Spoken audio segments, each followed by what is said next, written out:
our Taking Care of Business lesson, and I have some really awesome news for you. We are going to be writing formal letters to our authors. Now, I know you're thinking, oh my gosh, another project, but guess what? In the past, we have had authors write back and send kids things. Plus, writing a formal letter is something you just need to know how to do as you're getting into high school and looking toward college. Now, I was thinking about you over the weekend and I was channeling some of your minds, and I know that you were thinking, what am I going to do for 2 days without hearing Mrs. Pittman's voice? So I pulled through for you, and you get to hear me on the video. Aren't you excited? All right, go ahead and follow along with me on these blanks and fill them in as we go. So, what is a business letter? Well, that's pretty easy. A business letter is a formal communication with somebody. Now, I know you're thinking, ugh, Mrs. Pittman, we're so not in the age of writing letters. When am I even going to ever use a business letter? That's a really great question. Currently, we send a lot of texts and you send a lot of emails. But as you get older and into a more professional life in college and then out in the business world, you will need to know how to send professional communication. So, one of the times that you will use a business letter is in a college application. A lot of colleges want you to write a cover letter for your application, and this has to be done in the business letter format. Also, on scholarship applications, I don't know about you, but when I was in high school, I had to apply for a lot of scholarships to be able to go to college, and we had to write professional business letters to go on the front of those. Also, resume cover letters. Now, your resume is what you submit when you want to go get a job, and in your cover letter, you write a professional letter to the person who's looking over your resume. And finally, just professional correspondence. If you are working in a company and you need to send an email to another company or a letter to another company, you would use the business letter format. And anytime you want to be taken very seriously, you would use the business letter format. This also will translate into professional email format as well. You'll just obviously send it in an email as opposed to in the mail.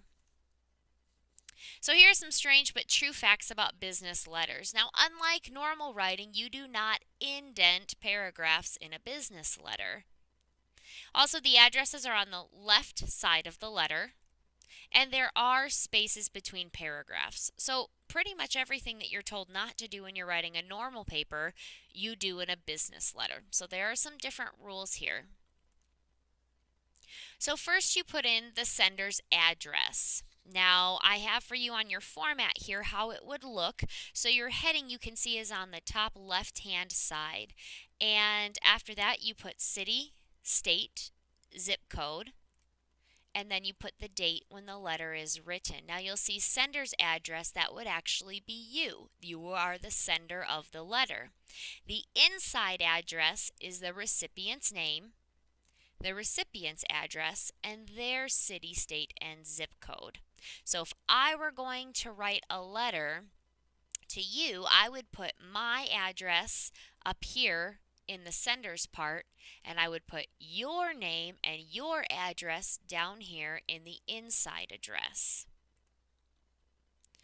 So first we start with a salutation, also known as a greeting. So you put dear recipient's name.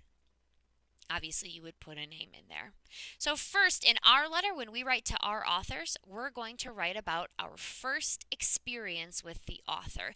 Maybe you read the author last year, maybe you first read the author in 6th grade, or maybe this year is the first year that you've read this author.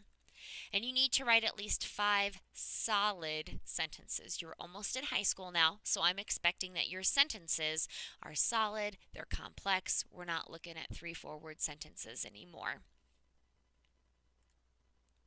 In your second paragraph, you need to tell the author what you like about his or her writing. What do you think they do well? What makes you like reading his or her books? And again, you need to write 5 solid sentences. Then you need to talk about your most recent experience with the author's writing, or you can discuss your favorite book written by the author. And you need to write, again, at least 5 solid sentences there. So here you have a choice. Let's say you've read a bunch of books by the same author. You could write about just your most recent experience, or you could choose your favorite book written by the author. So this works for those of you that just started reading an author this year. You've only read one book by that author. You're going to write about your most recent experience. Those of you that have read a lot of books by the author that you're researching, you're going to go ahead and you'll write about your favorite book, probably. You have some options here.